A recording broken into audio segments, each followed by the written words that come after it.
you can't have it all. You can't live this lavish life and have it given to you every step of the way. Like the one thing that you can plan for is for your plans to be fucked. You just got to roll with the punches. And so I've fallen in love with the punches. I've embraced them because to me the final product will make it all worth it. Welcome back to the Corner Talks podcast. I have my good friend here. How's it going, man? Happy to be back. No, it shouldn't be about anything. Like, this is one life. Yep, one life? Like, fucking do it. My guy. Like, she just got it. She totally understood it. 20 years old when I started just watching a lot of movies. And it tells a story. I want to tell a story.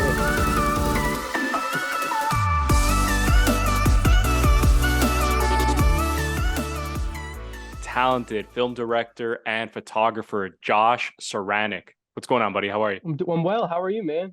I'm doing exceptionally well, man. Thank you so much for joining the podcast. I heard great things about you, man.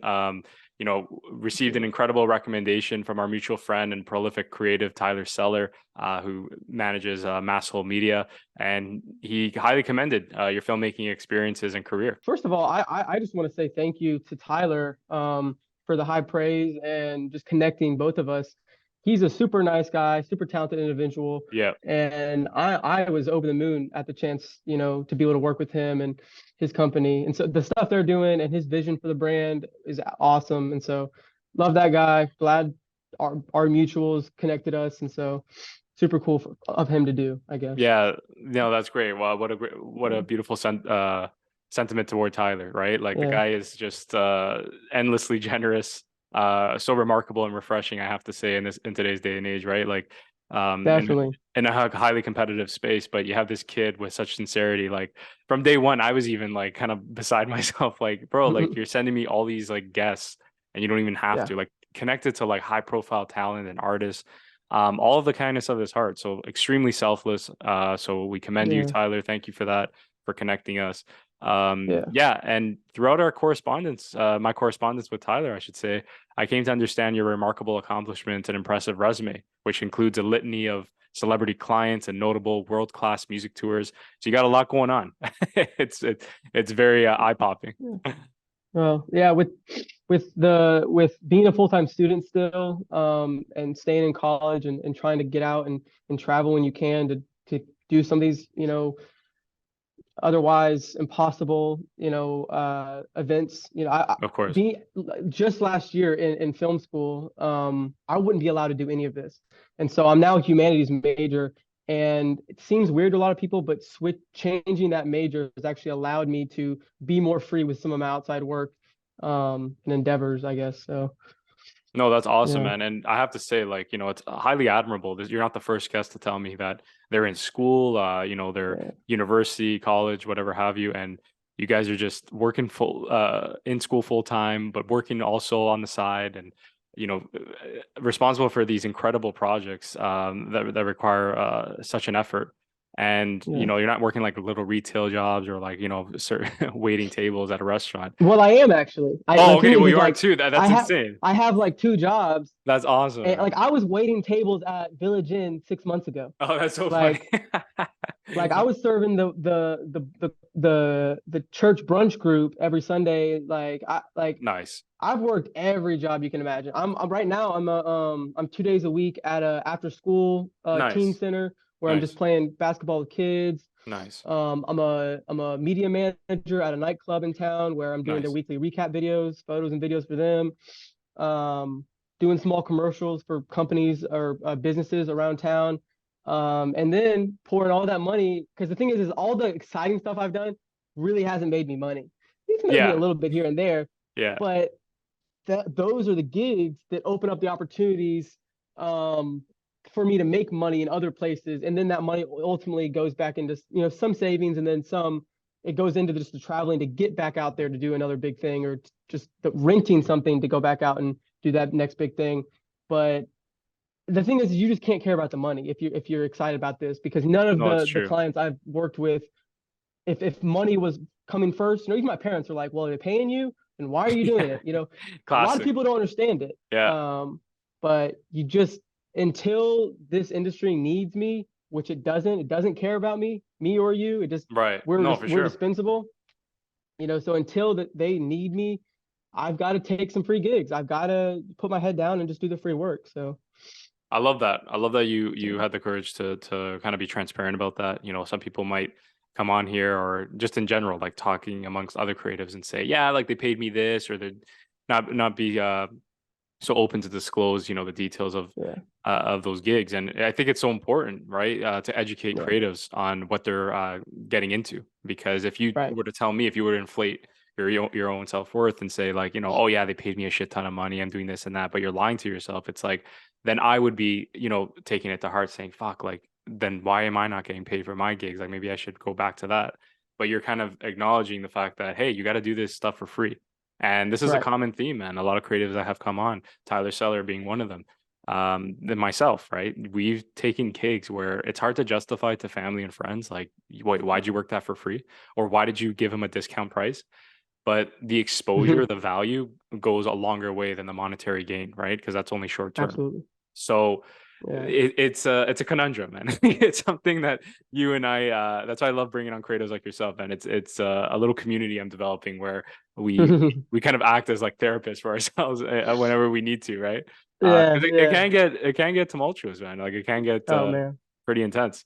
But I'm so proud of you, man. Like for killing it. Like the fact that you just mentioned you work in all these odd jobs sounds highly familiar myself. I've worked pretty much any job you can think of, except I would have to admit the restaurant industry. I've never tried my hand at that as much as I had curiosity. Keep it that way. Keep it that way. Keep it that way, right? I know. I heard nasty things. I was tempted at one point, but retail was my kind of restaurant version of that. But no, it's necessary, right? And a lot of people, look at us now, or again, come across your Instagram page, and I wasn't, trying to inflate your ego there. Like it's insane, like the remarkable clients you've accumulated, and you might think, oh, this guy's doing well. This guy's living life. He's doing what he has to do, and exactly because like all they see is the highlight reel. Exactly. Just puts out their highlight reel. Yeah. And unfortunately, when you don't have people like me or you that speak the truth, it's like it'd be so easy for me to convince someone that of course I make six figures, or like I am. People ask me all the time, they're like, wait, you go to college, you're a student still?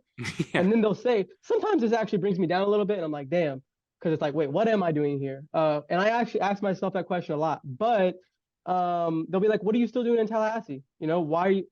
And it's like, look, it's not that simple. You could it's like, until you have enough capital beneath you to just like move and like shake shit up in a different city, like being a filmmaker doesn't just allow you the financial freedom to like I am trying to capture the lavish lifestyles of everyone else and make that look like a movie, right? Of course, it's a fantasy. It's not the fantasy that I live in. I live in the world in which, I'm sleeping in my car 4 hours, 5 hours a night, because whatever, it's happened for many reasons, outside of a gig, to save money on a hotel, whatever the case may be. Renting equipment. Like I'm still, one of my primary cameras that I'll use is a 9-year-old camera that I made a GoFundMe for when I was 15. That I still use today, that I shot the Weeknd on. I shot my first short film on the same camera I shot the Weeknd on. And so it's like, people get so wrapped around the lifestyle, the equipment, all the bullshit that isn't real. Like it's the passion, it's the execution, it's the research. But again, people are so wrapped up in the idea of being a filmmaker that they don't embrace what it takes to actually be a filmmaker and fall in love with those hardships and that journey and the bullshit that comes with it. Yeah, exactly. Well put. The reality is people are in love with the concept, the idea of being a filmmaker, rather than the actual ambition required to make it happen, right? To fulfill that career. And I love that. It's the reason why I have this podcast. It's that sole intention of not only creating and establishing a community, a network for myself and for the audience, but also to kind of give you a window, an insight, whether you're a creative individual or not, to the people that are behind the scenes. You know what I mean? Like often people, when I develop this podcast, are like, oh, is your intention to get like celebrity names and this and that? And I'm like, I'll be happy whatever I can get. And then as you go through the road, podcast has been going for just over 2 years now. I started it back in at the height of the pandemic. I realized I developed a niche where it was like, or something that I wanted to pursue, being that it's a hub for, up and coming creatives, right? Aspiring creatives, creative like on the come up, looking to tell their story and provide insights to inspire the next creative. You know what I mean? And that's how actually Yeah. me and Tyler kind of connected. We connected on a gig, back in last fall, and that's what it was through the podcast. It's like you got this up and coming creative, extremely talented, extremely ambitious, like you were saying, highly versatile, and has this huge network. But he's not, with 500,000 followers and a verified check mark, right? So people Right, don't know right. about him, right? And then so this whole vision I have again for this But there are podcast. people that I have Yeah. met with all of the above Yeah. that aren't shit. That talk the talk but don't walk the walk. It's just. Yes. But that Yeah. is more important to them. Those things and that initial impression is more important than peeling back the layers and being that and that being the core of their being. Yeah, then the value that they can provide, right? And I'm so happy you said that, right? Because I've worked with people in the past too, where they got all that going for them, and then it's like in reality, when you pull back the veneer, as I say, what do you really have to offer? Like, What what's are your you raw, doing? authentic stuff? Yeah. Sorry, what you say? I said, what are you doing? Like, what are you actually doing? I know, Like, right? I know, what do you do? I'm serious, man. Like, I'm Yeah. gratified by your humbleness. Like, it's really relieving to hear, right? Because again, you could have this air about you, again, with the resume, with the experiences that precede you. But the reality is like you understand, what it requires, to really like sacrifice, the luxuries of life. Sleeping in your car, instead of going to a hotel to make your dreams happen. So I Right, because commend you for that. there were times it's like I'd sleep in my car outside of a gig or in a parking lot, all these parking lot, because I knew that was the difference in the gas money to come back home from the event. And it's like you just have to pick. You can't have it all. You can't live this lavish life and have it, given to you every step of the way. Like the one thing that you can plan for is for your plans to be fucked Yeah. to a certain extent. It's like you just got to roll with the punches. And so I've fallen in love with the punches. I've embraced them because to me the final product will make it all worth it.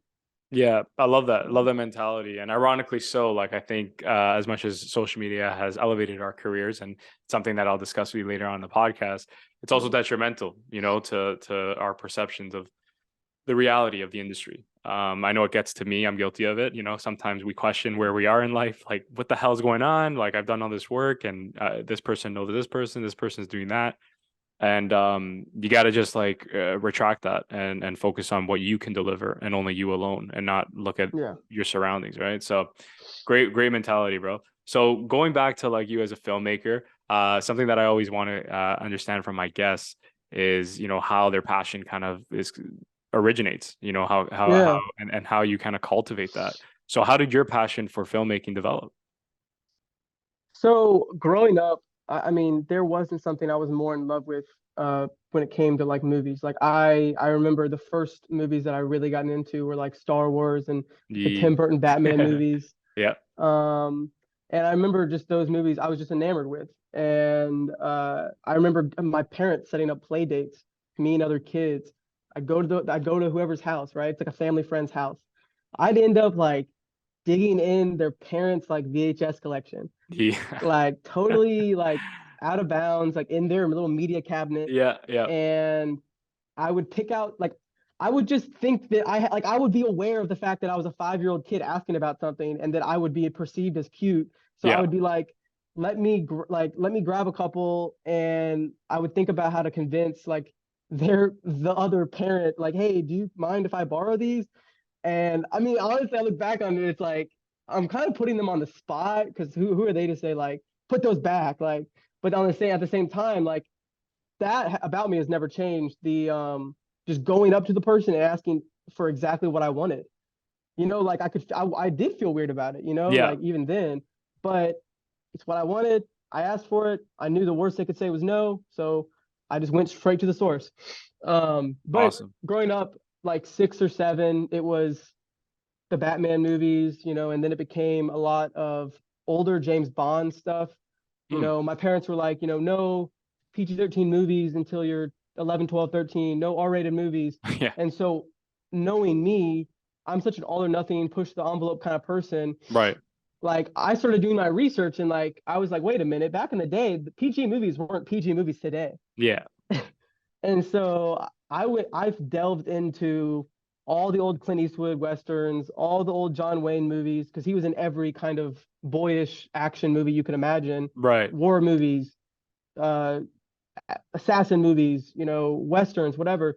And I was watching like Howard Hawks movies and not even realizing I was giving myself this rich film education Yeah. that I would take with me. And it was just, I feel like how cameras were set up, how stories were assembled, that was just ingrained in me in the truest sense growing up with that kind of content.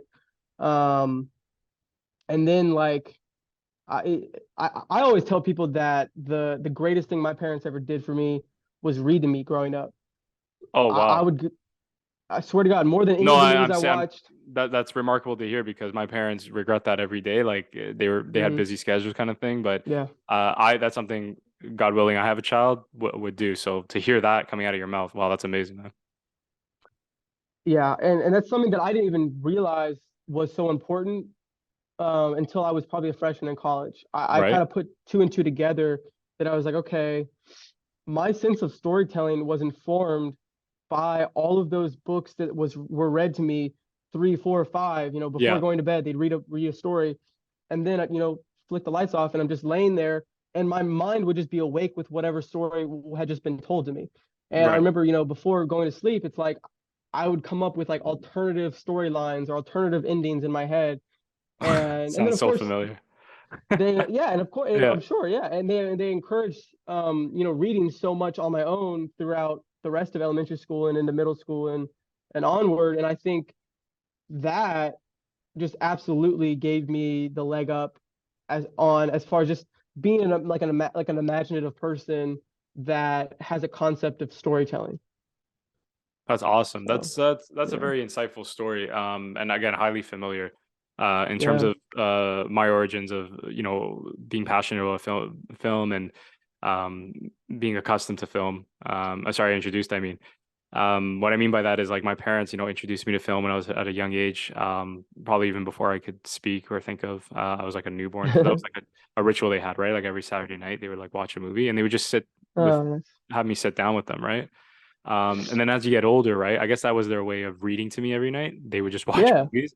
So naturally, yeah. I would always like, be more invested in the film. And as you become more mature and through your formative years and eventually into adolescence and an adult, you start to say, hey, like, is this a career? Is this a profession? Like, people actually do this for a living. Now, it's not the most conventional career, highly elusive at that. But it's definitely possible. And I kind Yeah. of like thought of it more and more at the possibility of storytelling for a living. And that's what it is, man. It's like, you kind of like are given this creative spark, this kind of interest, and it grows into something grander, like this Yeah. ignites, kind of your Yep. passion and captures your imagination, and you can't let go. And with us, like the more we pursue our passions, our creative content, like the more we acquire clients, it's like a drug, you know what I mean? Like you just want to do Mm-hmm. more and more. As much as you think Yeah. like, nah, I'm good. Like I think I've exercised everything I had at my disposal. You know what I mean? Like Yeah. Yeah. I got the creative itch over with, right? It's like, nah, that video was sick, but next time I'm gonna do this instead. Like you're always looking to improve. You're always looking to become Yeah. better. Definitely. But remarkable, man. Like, so your parents reading to you as a child, that's great. It's helped Yeah. your storytelling aptitude, and your knowledge. I guess in like how to approach the industry. How was the response with your parents? Like, telling them like this hobby of filmmaking, this passion that you have Yeah. for that medium. Now you want to turn it into a lifelong career, Well, they always were just like, we just want you to be happy. You know, like they right? were those kind of parents. You know, they always push, they're both uh tenured Marines, so they both were very strict. Oh wow. Um, Okay, that's and interesting to know. yeah, they yeah, like they They were never strict. encouraged. There's They no never pushed you to join the military. you know what? They did kind of early on, but they realized that that was just so far because I've always been so left brain and artistic and No, no, for sure. Yeah, yeah, yeah. like all like not a bitch, but like I don't want to be hurt unless I A have little to bit more be. of a softie. Like make the pain make sense. I don't want to get hurt for something I don't believe in. Yeah, You know, yeah, it's like exactly. Yeah. I'll fight to defend my older brother at the playground because that Right. makes sense to me, but Right. I don't want to fight to die. Like that was all like that was clear to me even then. Like I don't care. Like I guess I was patriotic, but I Yeah. was like not willing to like my career and my future has always meant a lot to me, and so I just my dad even did something funny with like when I was graduating, he had some like recruiter call me and like the recruiter was like not getting the hint, but I wasn't gonna be rude to him because he alluded to like knowing my dad, but he was like yanking my chain the whole time, playing, and then my dad like walked in. It was a whole like bullshit setup thing. You sure Wow. like you don't like any last second, regrets on Yeah. not going to the military? Yeah. Um, but no, they've always been supportive. Even if they haven't understood everything like they didn't understand that coming out of like college, like me being 18, getting into the Cannes Film Festival, having almost 70 film festivals under my belt with tons of awards and all this, Of course. media press, this stuff, coming out Right. of college or coming out of high school with that, they didn't understand that in my position, if you would translate my like area into like sports or athletics, like I'd be a first round draft pick, right? Like I got Yeah. into That's a fair the point. Florida State Film School with D's on my report card. I was the first person in the class of 2024 to get in. I got in January. People Wow. heard back in March, and I had awful SAT scores, awful grades. But the film school was like, we fell in love with your portfolio, and we need to have you. And I mean, it's funny me not being a film student now, but I knew that going into my freshman year, and I told my parents this. I said my grades and like my academics are never going to be what carries me to college. Like that's never what's going to be the thing that stands out about Josh. Yeah. So I told him, I said like I want to go all in on my passions and I want to make that what stands out about me resume wise. And that was just the constant goal in high school. And I sacrificed a lot. Like I didn't do homecoming prom. I didn't have a girlfriend. I didn't go out and have fun. Didn't go to like I maybe went to one party in high school, Oh, wow. but So you sacrificed yeah. your whole social life for this. Oh, for the first 2 years in college, I feel like I tried to accelerate certain things and like go through them again Yeah. because I didn't experience them in high school. Got it. Like my I dad know called that my feeling. Yeah. yeah, I mean it's my dad, he would call my bedroom like the Bat Cave because I would keep it like curtains closed. It was completely dark. That's It was like funny. just an editing lab. And I Right. would just come home from school, edit until midnight, whatever, go to sleep, wake up on 3, 4 hours of sleep. I don't know how I did it. Um, but that was just I was locked in on I was on a different mission in high school. Like Yeah. Clearly, sometimes man. I look back and I'm like, he's still there, but that hunger is different, you know. I don't And that's what I know. wanted to say, man, is like I've noticed a pattern with these line of previous guests. I also had Michael Gilbert. I'm not sure if you're familiar with him. He's the personal videographer for Sway Lee. Oh, Um, sick. yeah, and he, another connection provided by Yeah. Tyler Seller. But Yep. what I'm saying is that all these guys, including yourself, like you guys are all young, early 20s, 20 on the dot, 19 Yeah. maybe. And it's truly admirable and in a way astonishing because at your age, obviously people have different paths, and I'm a film director myself, but I was writing instead of actually being on set or being like involved with clients.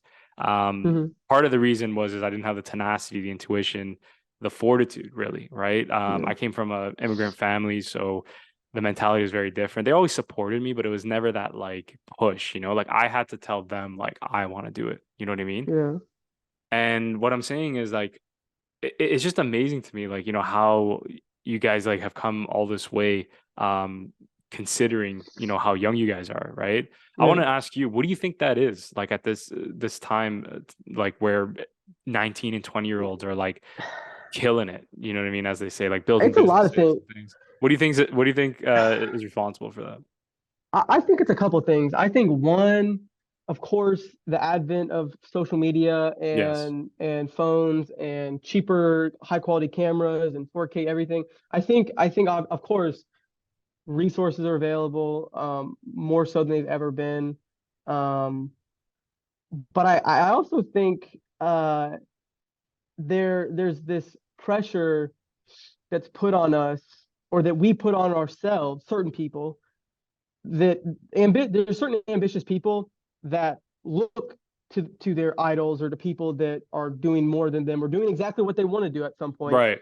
and they see how young they are. I mean, say like when I was 17, like I was on fire, and there were people that I looked at, that I still look at today, that were my age now, and I Hmm. still put pressure on myself, Yeah. And I think a lot of people, we look at like the lyrical lemonades. Yes. There's a guy, his name was Philip Uman. I might be saying his last name wrong, but Umans or something. And Okay. like he was just in the narrative film world, and I remember he was like 18 or 19, and he was like kind of the only 18 or 19-year-old that I like saw, and I'm like, yeah, he's doing way more, and he's Yeah. doing it better. Hats off to this guy. I didn't know that was pot. Like at the time when I was like 17 or 18, I had hit a glass ceiling as far Yeah. as where my peers were. Right. And then I'm like, you know what? There are people that are just like lightning strikes a bottle, and yeah, I think it's this pressure that we put on ourselves, certain people, and I think it motivates us. It's not healthy, but I do think that there have been a lot of people or creatives that I've looked up to, that I've compared myself to, and been like, okay, well he's done all this by this age, like I want to do more, or I like, or it's just been proof enough for me to Yeah. believe that I can do the same at any point in Right. time. It's like, oh, he can do it at this age. Okay, this means it, like he is no smarter than me or you or this next person or whatever. We're all people. We're all just trying to figure it out. Why not me? I asked myself that question. Why not I me? know. Why I asked couldn't the I same just thing. walk? Yeah. And there's no answer. The answer is how you define it with your action when your work.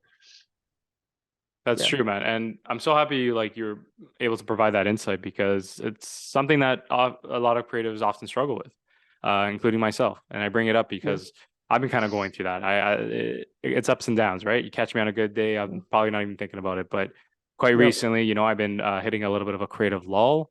A little bit of a dry spell with clients, I guess, if that makes sense. And it's normal. That's what I got to tell myself, because I've gone through this before. I've gone through this before I've met you, before I've started this podcast, before I even started my production company. And not to like be braggadocious, but look where I am today, in the sense of, you got to look at that progress. You got to compare yourself from yesterday, and I'm sure yourself, right? Like you have those days when you're in a rut and you forget all the things you've accomplished along the way. It's So so easy to do that. yeah, it's so easy to like you said, look at Lyrical Lemonade, Cole Ben. Are you kidding me? The guy's 26 years old, 2 years younger than me, and he's like, multimedia empire. But I also come to terms with, as I get older as well, because I've been in the industry, you know what I mean? Like I've Yeah. gone through the thick of it, Yeah. and you can only make this judgment unless you've been in it, as they say, right? You can't just like talk from your computer. It requires a little bit of luck, and it doesn't make me feel any better hearing that. But at the same time, it relieves some sort of stress, in that you can't control everything. You got to do the best you can with what you have. You got to put it out there.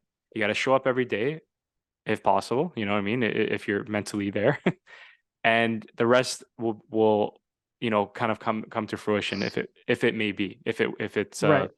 if it will, right? So that's how I look at it. And I know, like, people will tell you, like, it's hard work, it's it's who and and there's a lot of factors, but there's always that Yeah. small percent, I believe, of luck, because there's so many talented creatives I've been introduced to by Tyler Seller again, or like other people I've connected with, and I don't know anything about them, man. They're not mainstream, right? They don't have a Right. huge following, they don't have a verified account, and you look at their content and they're extremely talented, I right? started shooting artists. I hadn't stepped outside of the narrative filmmaking boundaries Right. until August of last year. That's I wild. haven't even done I haven't even started shooting artists for more than a year. Wow. And you're already, yeah, and you already have like an impressive list of clients. You know what I mean? That's what I'm I saying. forget It's like, this myself. I forget this myself. I know. And that's what I'm saying, man. It's like, we just got to remind ourselves, and this is why we have this podcast. It's because Yeah. you're sharing your stories, man. You're sharing your stories, and showcasing to the world that, you and I are not so different, as No. we might have a different portfolio, but we're saying we're still human, and we still want the same things. And sometimes we're frustrated when we can't get there. So I really commend you on that, again, for being transparent. Thank you again for disclosing that, because it's important for creatives to hear. Yeah, absolutely. Yeah. Absolutely. So And it's important. yeah, go Go ahead. ahead. No, No, no, no, go no. ahead. Go ahead, man. I don't know if we're on time or not. I don't. No, I no, mean, no. There's no time on here, man. No, no. Please feel I free. guess I was just I gonna want to hear what you have say. to say, man. Yeah, I guess I was gonna say like it's also important for them to hear that I'm not doing it with a wealth of money, and I'm not making a wealth of money doing it. Like it doesn't require either. You know, it doesn't. It's not like the expectation can't be to make money, but there also shouldn't be an expectation that you need huge sums of money to do it. You know, like Right. I'm still using a 9-year-old camera that I set up a GoFundMe for to shoot some of these big artists. And so it's like it like I feel like too often now creatives tell themselves no before anyone else tells them no. And That's so they'll true. be in a pit, they'll be in a valley, right? And they'll set up these walls in front of them that don't actually exist. And it's like no one's out to stop you from getting whatever the hell it is that you want out of life. Like you're the curator of your own life. Yeah. And it just pisses me off when people are like self-pessimistic. Like they'll think out loud, but they're thinking in like the micro. Hmm. And it's like, why is this the case? So why can't you just do that? Like it's like I just can't do that. Like, but I why? get it. I get it. Yeah. Like, and I so know. people just need to start asking themselves different line of questioning, I think. No, man. That was so interestingly put because I've run into people, right? Whether it's the gym or at work, and Yeah. in my life where they have some sort of inclination, some sort of like curiosity to Yeah. see what we're doing. Like, oh, I always wanted to do video editing, or I always want to do Everyone's got an videography, excuse. right? Everyone's got an excuse. Everyone's, and it's like, and this is what I meant by like, now I approach my 30s, right? I'm in my late 20s, soon to wrap up the decade. For a long time, man, I was just like, yo, like who's doing what I'm doing? Like I'm nothing. Like, you know what I mean? Like no one really cares. No one's paying attention. Like, you know what I mean? Like everybody's buying houses, living their life, starting Yeah. families. And then Yeah. you bump into them, man. I'm not kidding. And like they'll say shit like, yo, like I'm living vicariously through you, and like, you inspire me to be Exactly. better. Yo, it's wild shit, man. That's what I mean by like the age gap. Like, you're still obviously relatively young, and when you get to my age, like it's not that far along, but when you get to my Yeah, age, not yo, at like all. you'll realize the same thing with the people you associate with, right? Like the accountants or the fucking, Yeah. financial analysts. Like they'll come to you probably and say, yeah, I always wanted to be a photographer, but I never really like tried my hand. What kills me now is in this day and age, it's like, and you're like an embodiment of this, like a pure example. You can still do your creative passion and do other things on the side, or vice versa. Do you know what I'm talking about? Right. Right. So like the people that work these jobs, of course they're demanding and taxing, and like sometimes who feels like doing anything when you come home. But I know Right. for a fact they also do have time on their hands because I see them on weekends, posting, going out, partying and stuff. Right. So when There's you always come to time. so when you come to me and you're telling me you're sleeping in your car and you're not going on dates and there was no prom for you, I was like, this guy sacrificed. It's possible. You know what I mean? So I don't know. I just like it's hard to have a conversation with people like that, right? Especially for you, Right. right? Like coming at you. And that's why I think you don't come to a point when it's like you got your parents to support you, that's lovely, but if anyone discourages you or tries to tell you to do something different, it's like you try it and you let me know. You know what I mean? Like I'm not gonna take anything from you unless you try it for yourself, right? Or it's just like I'll listen to someone who's risked everything and failed. I'll listen to people that, I, I have a natural inclination to listen to people who have some stake in the matter, who have risked something, Yeah. who I've seen firsthand have sacrificed something. It's hard for me to respect an artist who has 1 foot in and 1 foot out. Yeah. I am just such an all or nothing person that it's not in my nature to like the thing. I think the universe rewards people who go all in on that one thing, whatever that thing is. But the people that dibble dabble and a bunch of other things, they don't get any of them done to Yeah. the level in which they want. And so it's like people just need to silence the BS, and we all know what we need to do. Oh, The thing is 100%. people love to go ask someone, what it is they need. That's self-confirmation, whatever. They want an answer told to them, but deep down we all know what the answer is for what Of we need to course. do. Yeah. And so we might not feel sure in it, but the answer's still there. And we just, I guess, and it's something I still struggle with. Dude, like I'll open up a project and it's like, this isn't the height of what I've done. This isn't the second most like important thing I've done. but I Got it. get like nervous when I start editing a project still because I'm like, Yes. Yes. I don't want to let myself down from my own expectations. Thank you Like, so much for saying that. Because every time, bro, every time I'm on a set or like anytime I just approach something like creatively, I get this like burning sensation in my like I just get this anxiety, and it's so strange because use I've it done though, it and I know for you five do. I know years, you do.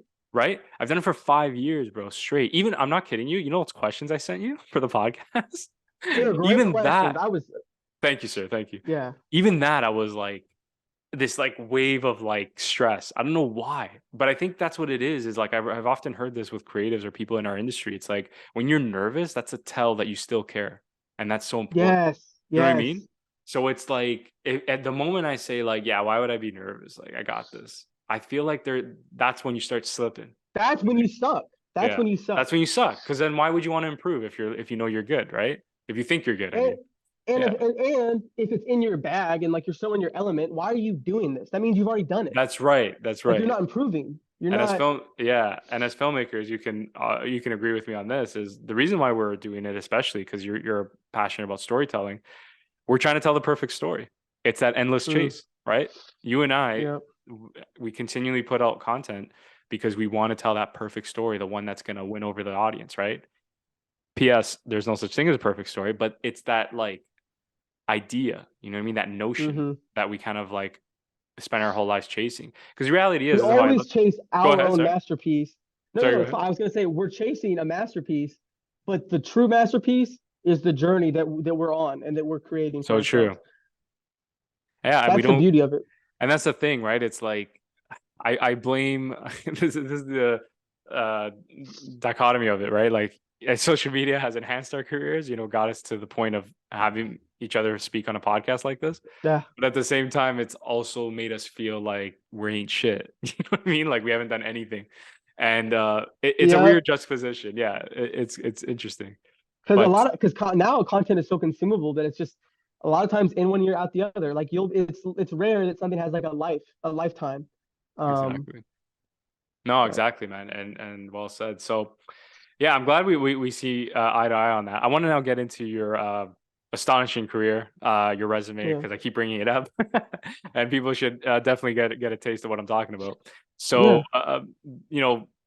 upon viewing your Instagram profile, I noticed the unbelievable clients you've accumulated from Tuesday, Nav, and the Weeknd. The Weeknd, shout out, he's from Toronto, which is where I'm from. Yeah. So, much respect. I think he was voted, or he is now considered statistically the most popular music artist, right, on Spotify. So congrats to him. He's doing well. How did you become associated with such high profile artists? So I've always, to me, some of these things have been like fate. They've just been destiny. And I know that's probably rubbed certain people the wrong way, but I've tried, and again, in silence, like I've tried every hand there is at working with the Weeknd. I grew up on the Weeknd. He was more or less an idol of mine for a while. Nice. I just was obsessed with his music, how it made me feel, how cinematic it was, Of course, his music and his visuals to his music inspired like my early work a lot. It inspired the music that I had people compose for my early work. Like it was huge. So I went into early 2020, I think this was like January or February.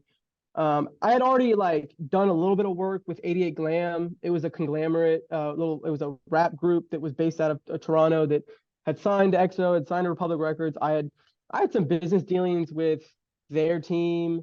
It kind of fizzled out and nothing really came of it.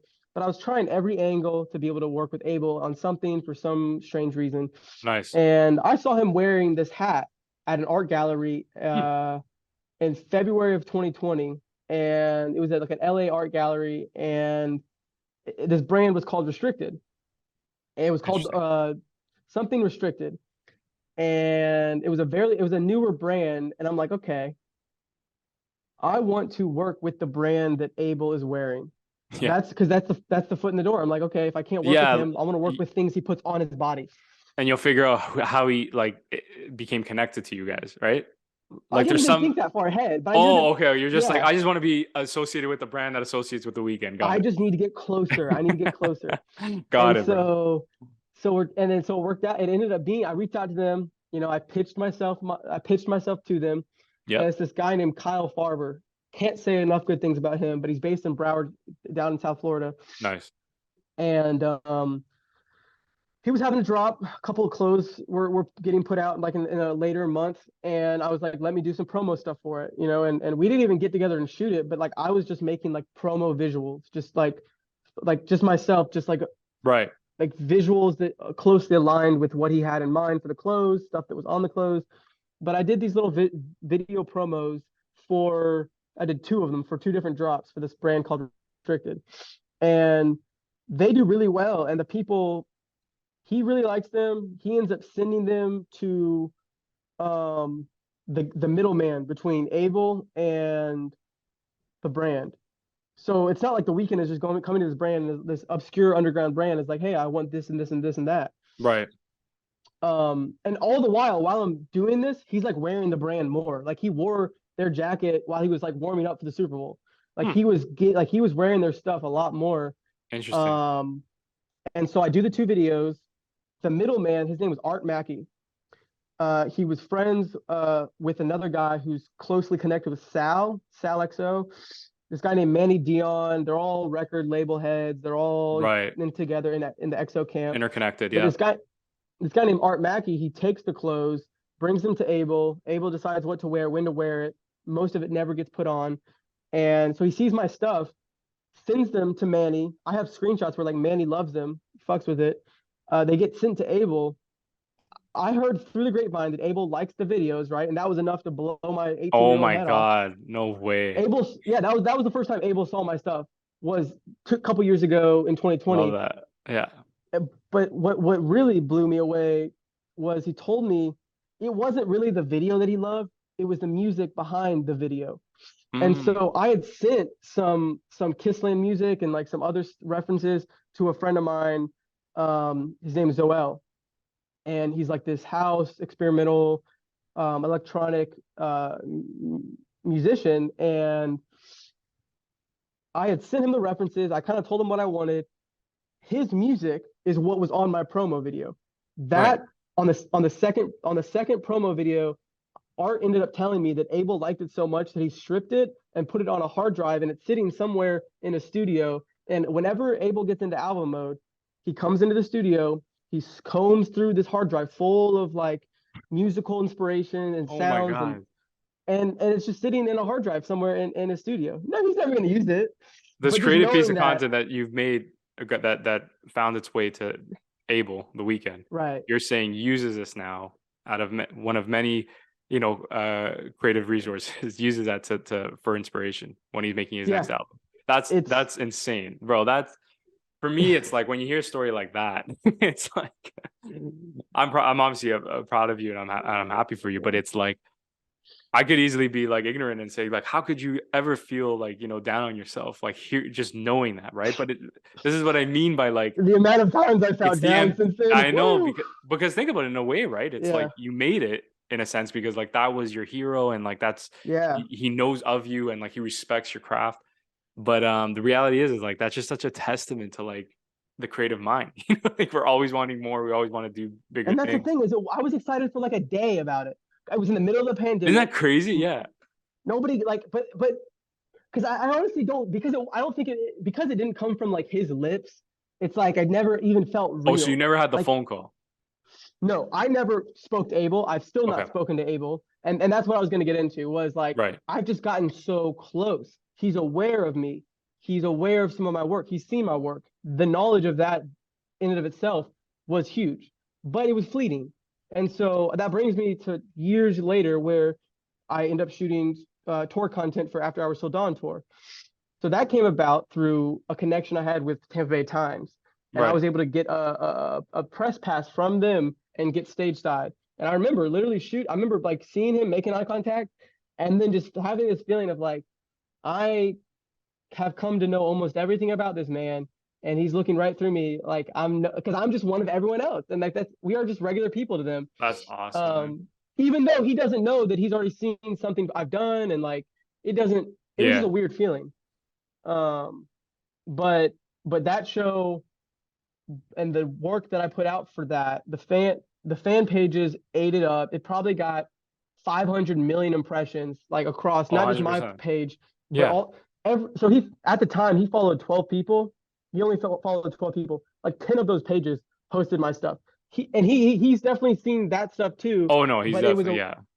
it was a weird situation where after he had lost his voice at the second LA show, he kind of like removed himself from social media, and he kind of like he didn't want to make any moves or show any love to anyone because like he just didn't want to seem disrespectful to the fans that were sent home and had to wait months later to like see him for real.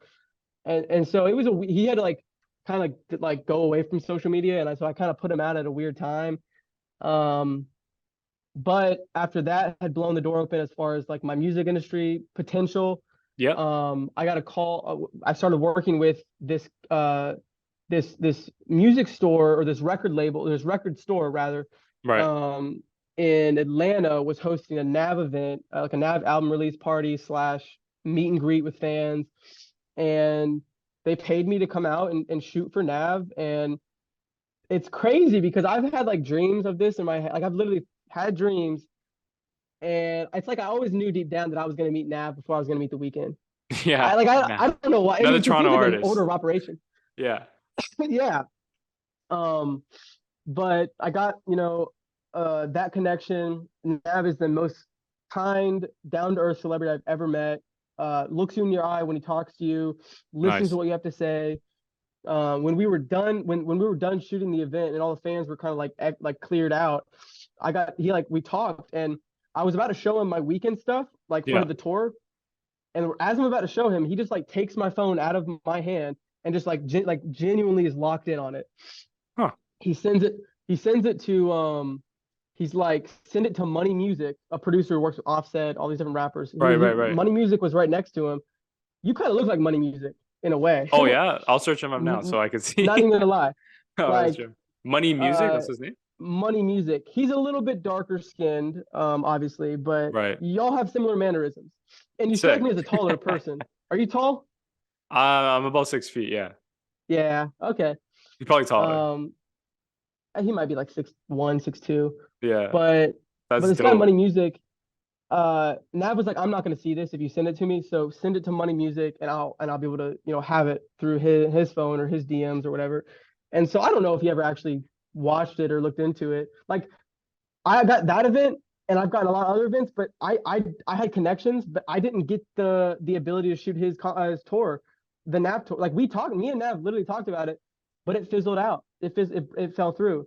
Interesting. Sometimes they already have people that are shooting the show. Sometimes you're just not needed. And that's why I don't want to come up here and just say like success.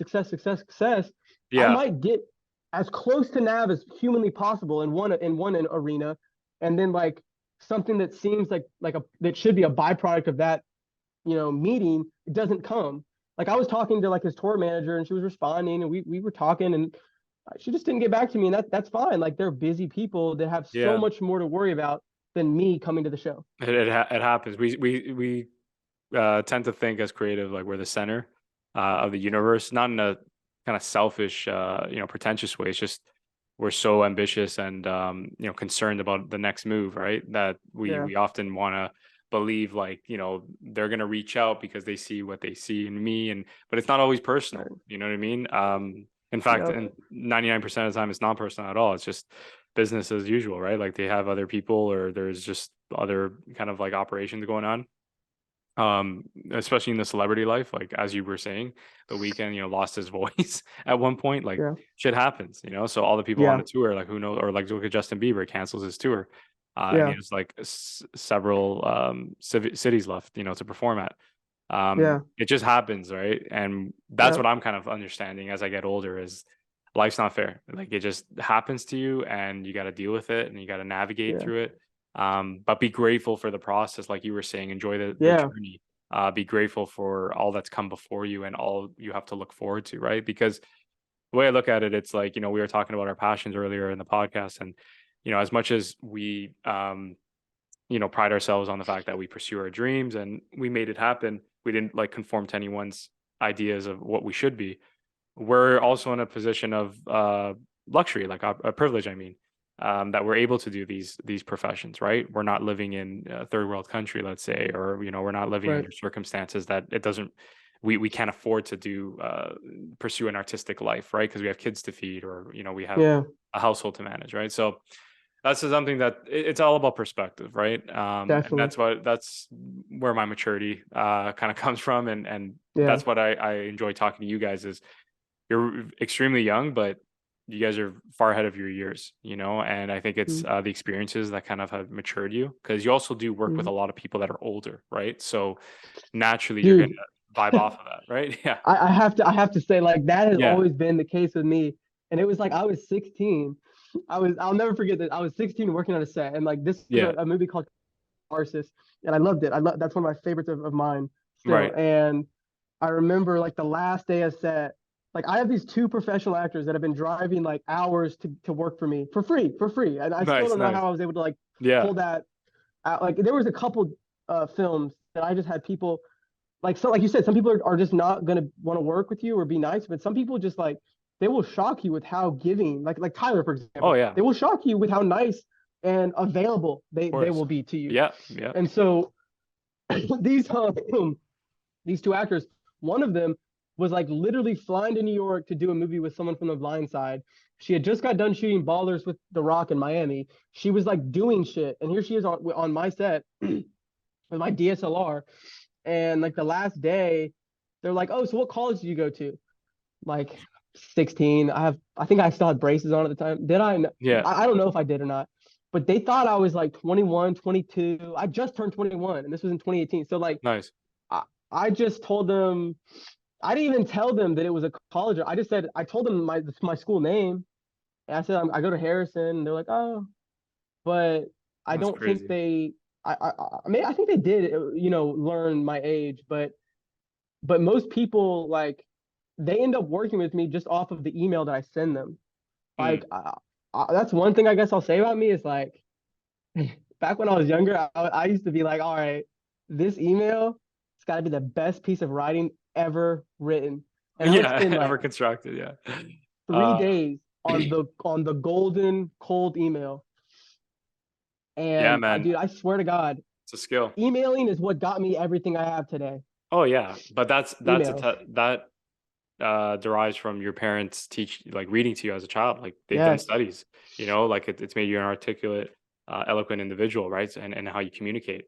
And something to take away from like you and I navigating this business is that's probably your most powerful skill set, alongside your creative abilities, is knowing how to communicate and have a conversation with someone. Part of the reason why I started the podcast, I'll be honest, is to develop and increase, and enhance rather my Yeah. communication skills, orally and written, because I know That's that great. when I'm in meetings or sales pitches or anything like that, or acquiring a new client, I need to know how to Yeah. communicate my passion, my thoughts, my directive for the project. So yeah, man, I really appreciate you sharing these profound insights, really educating us on the industry, and kind of like providing a humble approach to it Yeah. all, like on everything that you've provided. Before we go though, what do you most strive to achieve when navigating this increasingly eventful career despite the unwavering setbacks? I really just want to continue making that 8-year-old film buff kid happy. Like I constantly put myself in the shoes of my former self, and even like an idealized or imaginated an imagined future self. Like Right. I too often, and to a fault, I could be better about this, but I live in the past and I live in the future a lot. And I live in the past in the sense that am I doing what that young ambitious kid, without all this noise, this adult noise, this Right. bullshit that we're so diluted now with all the stuff and distraction that's coming at us that 100%. like, but in my purest form, I was an 8-year-old boy who just had this fire in him for moving pictures and stories Yeah. and telling stories. And it's like, am I making this kid happy? Am I doing something that he would he look up to the person I am today and be like, wow, I want to be like him. And so I want to be that. I want to fulfill that person that he's always dreamed of being and that I've always dreamed of being. And I just want to keep making God and my family happy and proud. And yeah, I'm just not interested in the chatter or the haters, because as you know, a lot of people that are envious of either of our positions, Yeah. that comes with it, Yeah. plenty of hate. For sure. And so I'm just not interested in any of that. Lately it's really just been about my money, because for a long time I was pouring all my money into these narrative passion projects, but even though they were doing great with festivals, it wasn't really making me money. And so right now I'm trying to kill this music industry and bring a cinematic approach, because too many high level artists are hiring these content creators or these videographers or whoever to just give them it's okay content. Yeah. But it's like the caliber artist you are, like your shit needs to look like a movie. And so like everything I try to do, I just want it to look like something you'd sit down in the theater to see. Cinematic. And so I want to bring that to live performance capture. I want to bring that to the narrative projects I'm going to end up working on. But right now I've just been about my money, my family, and God. That's really everything I'm on right now.